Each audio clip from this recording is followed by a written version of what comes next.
LG Manoj Sinha ने convention centre Srinagar में जेके startup conclave में शिरकत की, जिसका एहतमाम महकमे दस्तकारी, कॉमर्स एंड इंडस्ट्रीज ने किया।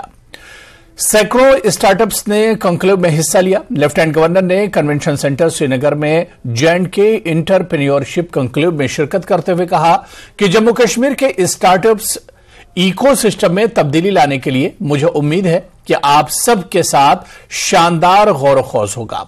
उन्होंने कहा कि जैसा कि आप जानते हैं कि जम्मू कश्मीर में पिछले कुछ सालों से बड़ी इस्लाहात हो रही हैं और जो इकदामात उठाए गए हैं वो आजादी के बाद से अब तक के सबसे बड़े इकदामात हैं। और इसे तैयार किया है जम्मू कश्मीर EDI इंस्टीट्यूशन में ऐसा एनवायरनमेंट तैयार किया जा रहा है जहां स्टार्टअप्स के आइडियाज के जन्म से लेकर अनेक सेक्टर्स में मौजूद संभावनाओं, रिस्क, रिवार्ड जैसे तमाम विषयों पर लोगों को गाइडेंस और मार्गदर्शन मिलेगा। एक दूसरी कहावत भी है, you should better know where you might end up and have a map for getting there.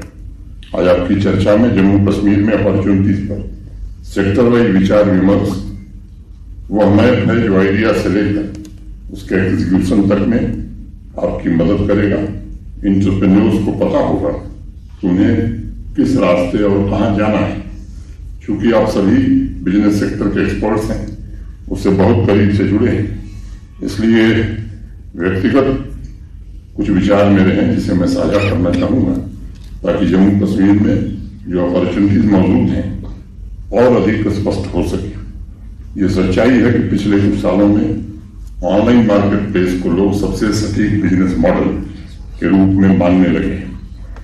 Amazon हो, अभी हमारे वीडियो में आपने नाम सुना फ्लिपकार्ट, अलीबाबा, उबर, एयरबीएनबी की वजह से ज्यादातर इन्वेस्टर या एंटरप्रेन्योर दूसरा अमेजन या अलीबाबा बनाने में या तैयार करने में जुटे हुए।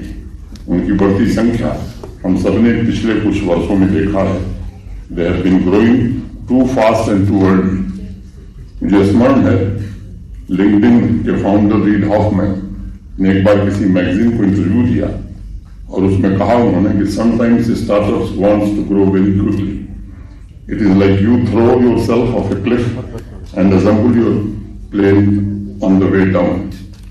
इसलिए मैं व्यक्तिगत रूप से मानता हूं कि इन्वेस्टर और एंटरप्रेन्योर को लिक्विड मार्केट के अलग अलग सेगमेंट में फर्स्ट मूवर की तरफ इनिशिएटिव लेना होगा, जहां कस्टमर कंज्यूमर बेस की समस्या नहीं है, फाइनेंस की दिक्कत नहीं है और जिसमें एक्सपोनेंशियल ग्रोथ फेज तक पहुंचने में ज्यादा समय भी नहीं लगेगा।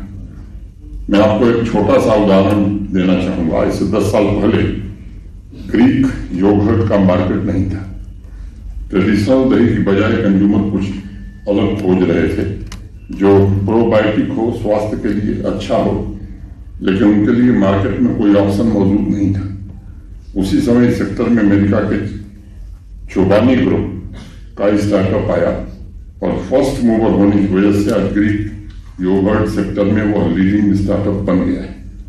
अगर इन्वेस्टर उस दृष्टिकोण से जम्मू कश्मीर को देखता है तो जम्मू कश्मीर में जो संभावनाएं, अपॉर्चुनिटी मौजूद हो, एप्पल हो, वॉलनट हो, आलमंड हो, चेरी हो, हैंडीक्राफ्ट हो, ये सबसे बड़े प्रोड्यूसर और क्वालिटी प्रोड्यूसर जम्मू कश्मीर है। हैंडलूम और हैंडीक्राफ्ट के लिए देश का सबसे परमानेंट लोकेशन भी जम्मू कश्मीर ही है।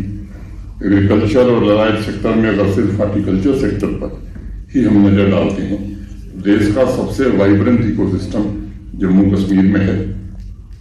बड़ी संख्या में लोग इससे जुड़े हैं। फूड प्रोसेसिंग, जिसे आज हम सनराइज सेक्टर कहने लगे हैं, उसमें स्टार्टअप्स के लिए असीमित संभावनाएं मैं मानता हूं। आज देश के कुल एक्सपोर्ट का लगभग 10.4% हिस्सा फूड प्रोसेसिंग सेक्टर का है और अगर आप पिछले साल के 13% ग्रोथ को देखें तो मैं समझता हूं कि एंटरप्रेन्योर्स को यहां पर नए प्रोडक्ट को डिस्कवर करने की अथाह और अनंत संभावनाएं मौजूद हैं।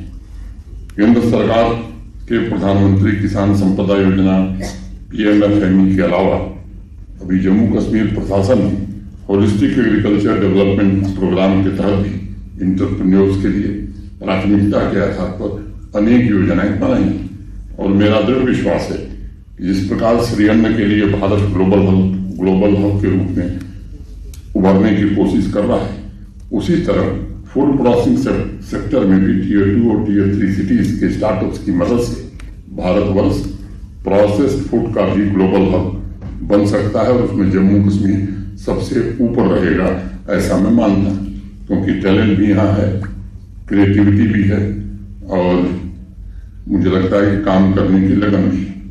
6 साल में पूरे देश के 500 के आस 6 साल पहले पूरे देश में आप सब जानते हैं 500 के आसपास स्टार्टअप्स थे।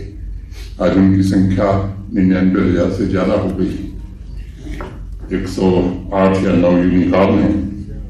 भारत के सम्माननीय प्रधानमंत्री जी के नेतृत्व में कुल स्टार्टअप्स का 49% टीयर 2 और टीयर 3 सिटीज में ही आज ऑपरेट कर रहे हैं। यानी वर्तमान में हमारे स्टार्टअप्स में 669 डिस्ट्रिक्ट